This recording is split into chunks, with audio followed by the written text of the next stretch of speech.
Reflections. The Secularization of the Moral Ideal. Excerpts from The Spiritualization of Technology, The Quest for Human Perfection by Martin Erdmann. In the 17th century, it was not uncommon to assert that the world had entered a period of senility rather than maturity. The tendency to degrade human beings, in general, so characteristic of the period, is evident in this. In a 1625 sermon by the clerical poet John Donne, the age and impotence of the world are compared to the irregularity of the seasons, the diminishing warmth of the sun, the shrinking height of man, and the annual appearance of new species of worms, flies, and diseases. There was a smell of decay in the air, he said. Although the validity of this grim picture of human history was questioned by some, critics usually conceded that they were going against the mainstream of contemporary thought. When David Hume published his essay of the Populousness of Ancient Nations in 1741, his central idea was nothing less than the modern world had fallen into a degenerative state, an opinion he sought to substantiate by showing that population density had plummeted. In stark contrast, Francis Bacon held a completely different view, and was, as in much else, the herald of a new age. People would be deluded if they talked about the ancient world of Greece and Rome. They would see it as the world of the ancestors, still in possession of an unadulterated divine wisdom, because they lived closer in time to the perfect primordial state, so the general opinion. Bacon disagreed. Paradoxical as it may sound, his thought pointed out that it was not the ancients but the modern man who possessed the wisdom of the ancients. For a long history of mankind, he argued, was necessary to acquire a greater knowledge and a more mature judgment of earthly affairs. The relatively young world of antiquity lacked the time to do this. There would be obvious dangers in imagining the benefits of the ancient world, or so the proponents of progress thought. Thanks to the great achievements of the 17th century, the century of genius, they claimed, mankind had reached a maturity that could not be surpassed. Thus, there was nothing to be expected but a gradual slide into senility. Charles Perrault, who was more interested in literature than in technological innovation, suggested toward the end of the 17th century that his own century had, in a sense, reached the pinnacle of perfection. The pace of progress had recently slowed. It could hardly be said that the new writers were serious rivals to Molière or Racine. In typical, if disconcerting, fashion, Perrault identified the fate of France with the fate of humanity. Looking to the future, he took comfort in the following reflection. I find another reason to rejoice in the thought that we would probably not envy our descendants very much.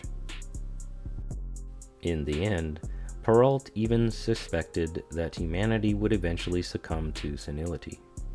He drew this conclusion from the observation that at that time, people were displeased with the best things. In his essay, On the Ancients and the Moderns, Fontenelle took a different view. All men, he said, are equal by nature. Modern man has the same brain and nervous system as ancient man. The latter could not do anything that modern man could not do. Favorable circumstances had encouraged the subtle training of eloquence in the ancient world. In this respect, modern man could just hold a candle to the ancients, but certainly could not surpass them in the artful use of rhetoric. In his opinion, the situation in science was quite different. Mankind had only recently reached a certain maturity in the transmission of knowledge. A good cultivated mind contains, as it were, all the minds of previous centuries. It is but a single identical mind which has been developing and improving itself all this time. Mankind, he said, in its early stages had to strive chiefly to secure physical existence. In youth it turned its attention to eloquence and poetry. Now the time had come when it could devote itself to the sciences by means of its intellect. Should one now be afraid of falling into intellectual senility? Fontenelle countered this question with the optimistic hypothesis that the analogy to the last stage of human life breaks down at this point. Once the human mind has reached a certain maturity, it no longer needs to fear decay. Men will never degenerate, and there will be no end to the growth and development of human wisdom. This argument is based on the illogic of thinking that one can simultaneously hold two mutually exclusive positions. First, one postulates the theory of analogous development between individual persons and the whole of humanity in order to establish the necessity of progress, only to reject it when the consequences contrary to one's own ideas become too obvious. Only by asserting, as Saint Pierre did in his treatise Observations on the Continuous Progress of Universal Reason, 1737, that humanity was still in its infancy, could it be convincingly concluded that unlimited progress was still in the future. This controversy could have gone on indefinitely. In the end, there was a lack of criteria to decide whether humanity was now in its infant stage, or in manhood, or even in a second childhood stage. Turgot and Condorcet, like Saint Pierre before them, thought they had cogent reasons to support the thesis that humanity had begun the long march towards perfection. Of course, not all Enlightenment thinkers, certainly not the French, were fully convinced that progress was continuous. However, they did not rigorously deny the hypothesis and allowed it a certain plausibility. They mostly relied on inductive reasoning.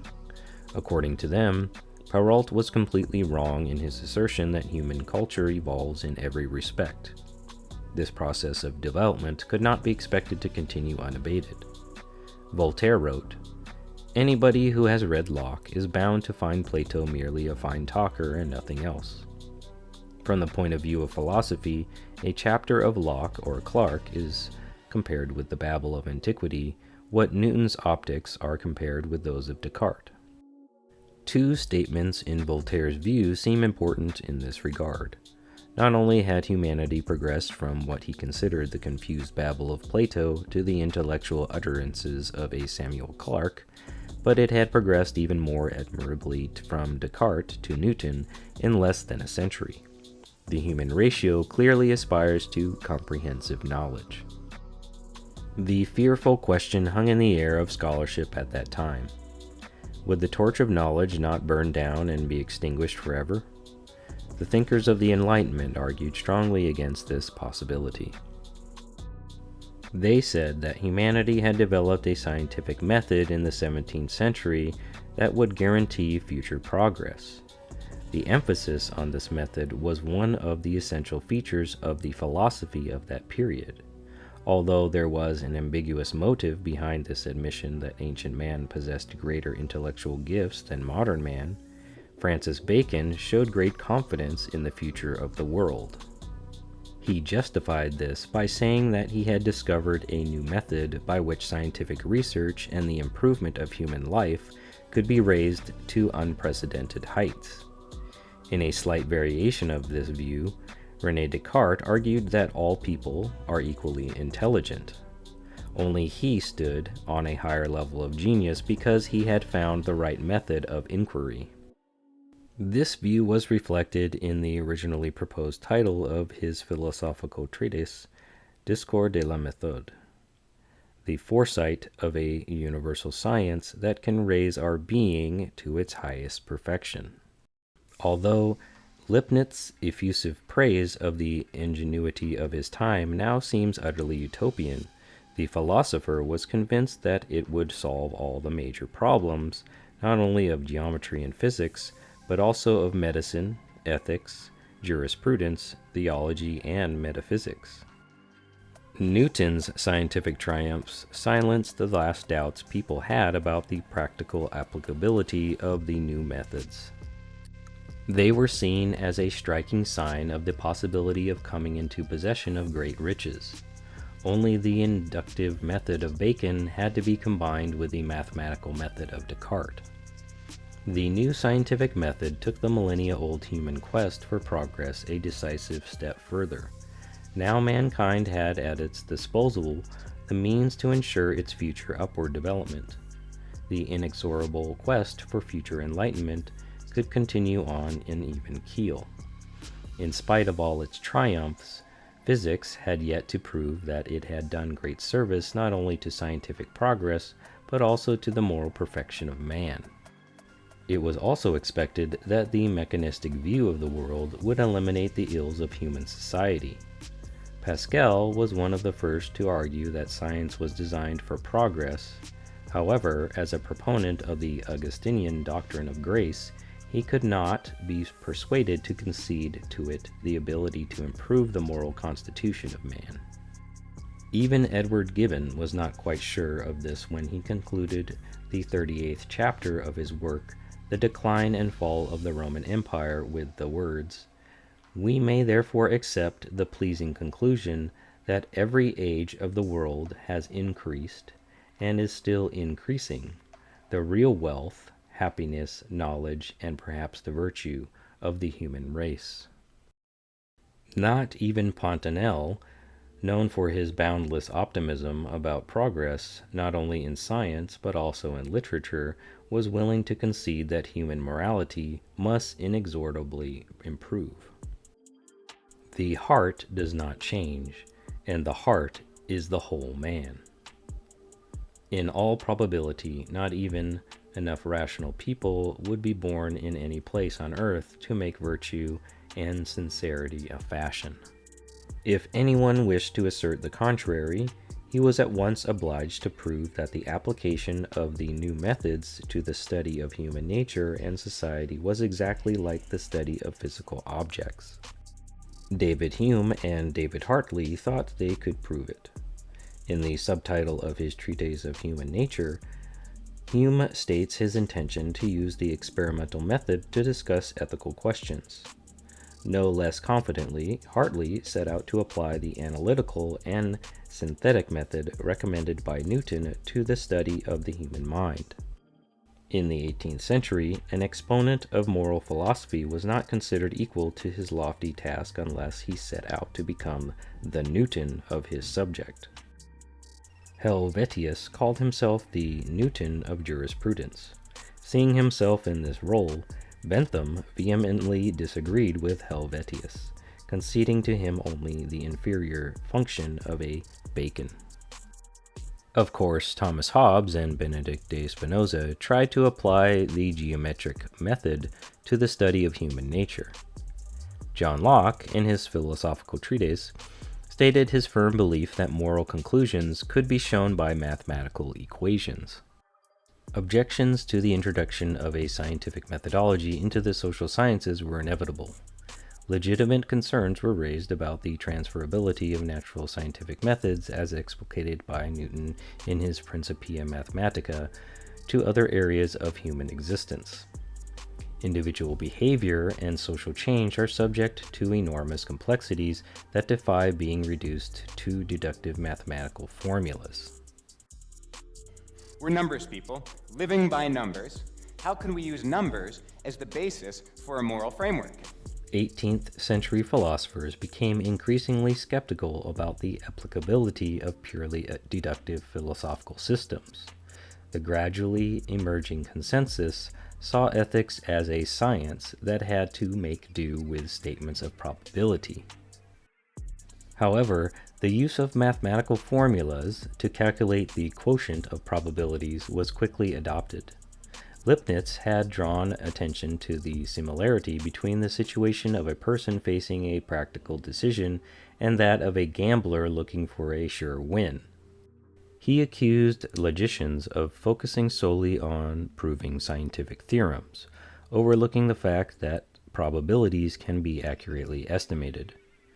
After Laplace and de Moivre presented the mathematical formula for probability, philosophers became even more convinced that practical decisions could be made understandable with the help of mathematics.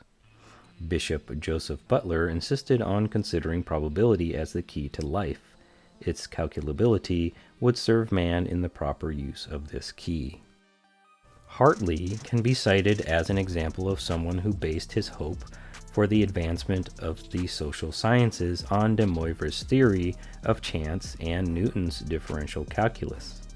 He therefore write without hesitation, "Further generations should put all kinds of evidences and inquiries into mathematical forms, so as to make mathematics and logic natural history and civil history, natural philosophy, and philosophy of all other kinds.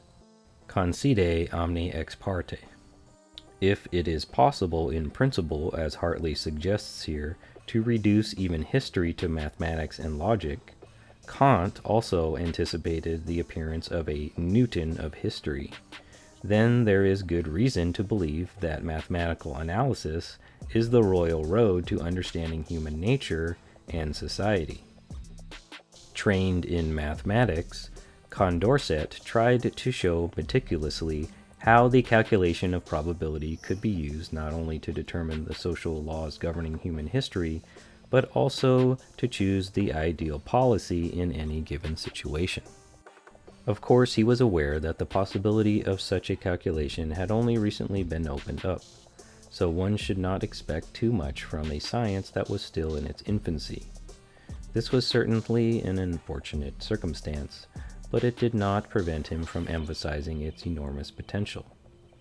If the calculation of probability could be successfully applied to gambling, the paradigm of chance and uncertainty, there was no reason to believe that it would not also be useful in analyzing political decisions. It is all too understandable, then, why the 18th century was so enthusiastic about the calculation of probability as a guide to political decision-making. According to Francis Hutcheson, moral decisions could also be made rationally comprehensible by the mathematical method, an approach that Bentham developed, at least in part, to be systematic in his hedonistic calculation. Let us suppose, for the sake of argument, that the expectation of solving social and moral problems by means of mathematical analysis is well founded.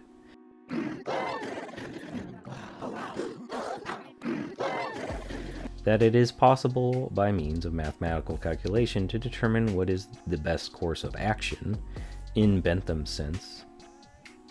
Certainly, obvious gaps in our knowledge would have to be filled before we could assume that the path to human perfection was open to us.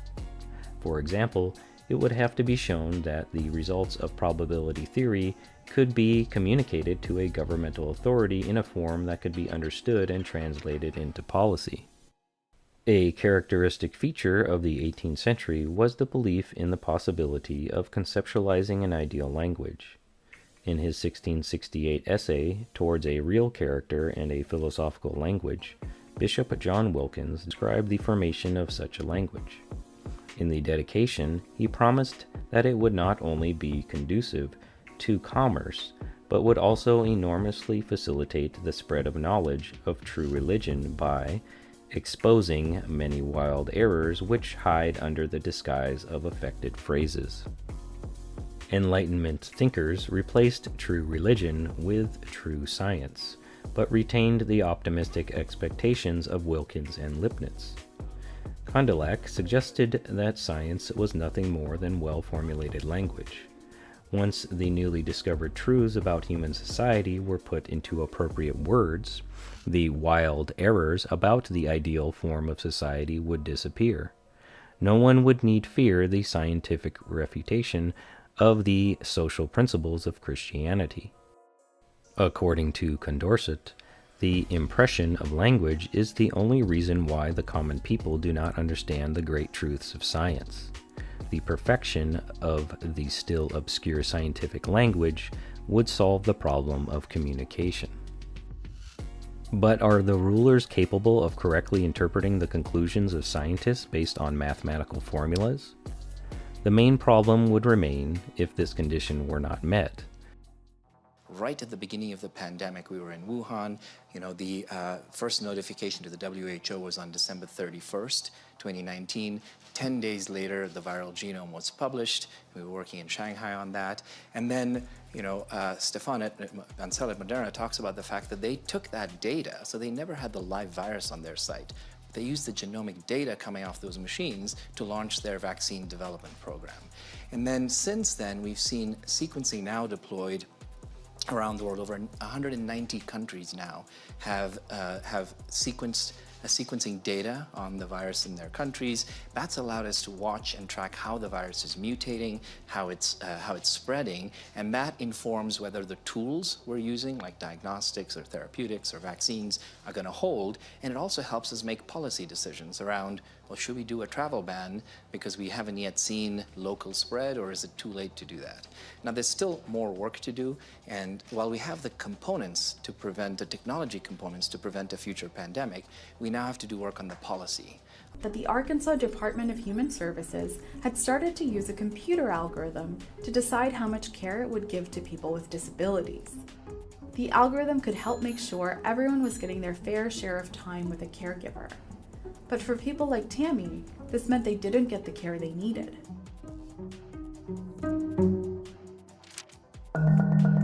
When someone applies for public benefits, there are usually 3 parts to deciding how much help they'll get. The state will gather information about the person, figure out if they're eligible for benefits, and decide how much care they should receive. In Arkansas, the state wanted to modernize that last step, allocation, by using an algorithm. Before the algorithm, a nurse would ask you lots of questions and then decide how much care you received. In the new system, a nurse would still ask you lots of questions, but instead of deciding your care plan based on their judgment, they would enter that data into a computer form.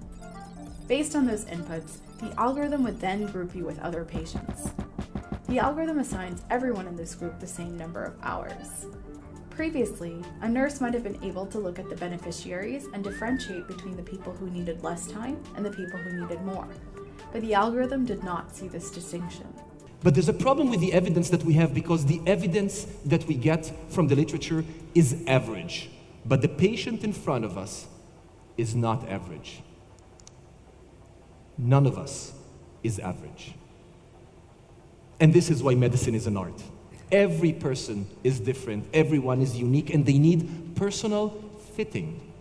It was one of the greatest physicians of all times that have said the following: if it were not for the great variability between individuals, that medicine might as well be a science rather than art. So it's the need to personalize care that's what makes medicine an art. Forget the average. Use your clinical intuition to tailor fit. I know sometimes there's a risk of human error, and it's really easy to follow the average guidelines, but this is not what you should do. Look at the individual. Clinical intuition is key. Or is it? Can we automate even that process? Can we do that? Can we turn the art into science? Well, think about the following. Last time you purchased something at Amazon, at the bottom of the page they said, maybe you'd like to buy something like this. Okay? What they did is they went for people like you that purchased the same thing, and they said, people like you tend to buy this also. It works really well. Why can't we do it in medicine? We can actually look back at libraries of millions of patients and see what happened to them in the past, to patients just like them, out of millions, and know what's about to happen to them. Imagine what will happen when we add to all of this data, genetic data as well. This pandemic has completely changed the world, and to stop it, mRNA vaccine has emerged as the fastest and arguably also safest vaccine route among all vaccine types. And we have already seen some preliminary results, very promising from many different companies, including Moderna and others. But there's still a long way to go before you can use it for the general public. And many challenges remain. And probably the most important one of them is chemical instability. Because RNA vaccines are, single-stranded mostly, because it's RNA instead of DNA, and because it's single-stranded, it's not very stable. it's easily degraded by water molecules or enzymes, and you could be cut into pieces. So our solution is to use computational linguistics algorithms to design more stable mRNA vaccines, which can hopefully produce more proteins or the antigens, which can trigger more immune response. Suppose a moral philosopher were able to communicate clearly and unambiguously to his fellows a set of fundamental truths about human nature and society. Suppose further that he could show, on the basis of these truths, that a particular action would be the best course of action in a given situation. Even then, there would still be a risk that people would refuse to obey his commands. Understanding does not automatically produce agreement. People do not always act in their own best interests. There is a clear message that is coming through. This is becoming a pandemic of the unvaccinated. Pandemic of the unvaccinated. We've already started the strategy to make sure we target those vulnerable communities the most. And when any of us see any person over the age of 70 in particular who isn't vaccinated, that is a huge concern. The latest data that confirms that we're still in a pandemic of the unvaccinated. While COVID remains a pandemic of the unvaccinated, when you've got a lot of unvaccinated people, you've still got a big pandemic on your hands. No, I can't breathe. I don't care about this. There was an employee trying to get a customer to put his mask on. Leave me alone! Stop touching me! Don't touch me! Get away from me! Get away from me! No, you listen to me. I'm not touching you. The hell you're not.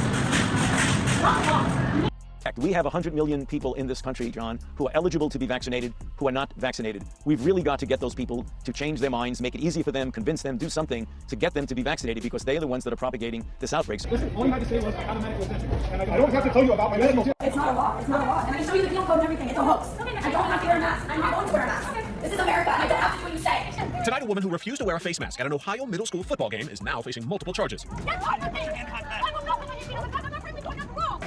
This morning, face mask controversy after this outburst caught on camera in a Los Angeles grocery store. So anyone harassing me to wear a mask, you guys are violating federal law. You get that? Get that on camera. The secularization of the moral ideal, which began in the 17th century, has had an enormous impact.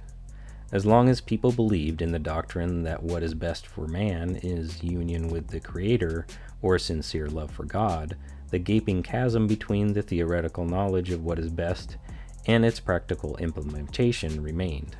It was precisely this unfortunate circumstance that confirmed the pessimistic view of Augustine and his followers that man, dependent on himself, was incapable of doing the best. Only the assistance of divine grace could bring this about.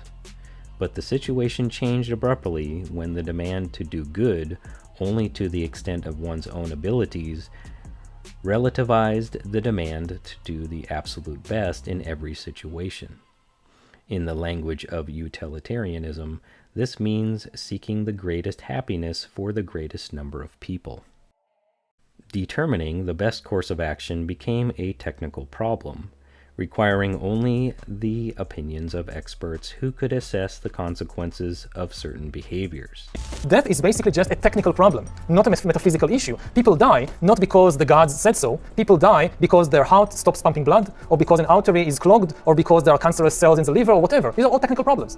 And the idea of science is that every technical problem has a technical solution. The pursuit of the greatest happiness for the greatest number of people is, at least at first glance, an attainable ideal. No one can excuse himself from being unable to act in the interest of the common good, insofar as this sociological principle is put into practice. Insofar as this sociological principle is put into practice, the Pelagian principle rises to guide the new perfection. It is not Pelagian, however, in that it regards the influence of a corrupt society as an obstacle to moral action. The will of the individual is not sufficient to overcome the bad habits of society. Crucially, there is at least a superficial plausibility to the utilitarian postulate that one would, by nature, seek the greatest happiness for the greatest number of people. However, Jeremy Bentham, 1748 to 1832, himself, was well aware that people can be persuaded to seek the common good only by avoiding the threatened sanctions of an idiosyncratic lifestyle. They put the good of others first only because failure to follow Bentham's directive would result in punishment. Nevertheless, many agreed with both Shaftesbury and Pope that the private and public interests were, inherently, identical because the guiding hand of Providence ruled the world. According to this view, it is always in the individual's interest to act for the good of society. If a person were informed of the best course of action, he would immediately be willing to act accordingly. The philosophers of the Enlightenment largely accepted Socrates' teaching that wickedness is always a form of ignorance.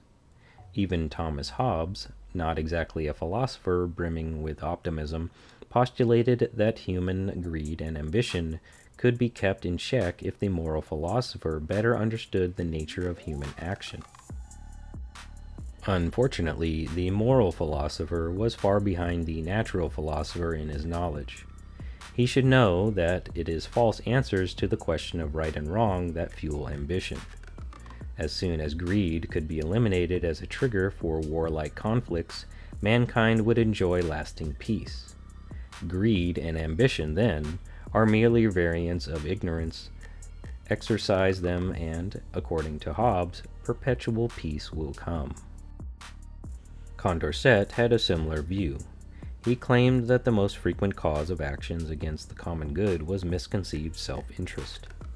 Violent excesses, he said, were the result of miscalculation of criminal ignorance. People did not know how to restrain their passions and what harm they would ultimately suffer. In both cases, the root is ignorance. He goes on to point out that the development of the natural sciences has led to the improvement of technology. Androids and liberal sympathizers flooded the streets of the nation's capital today in protest of the Senate.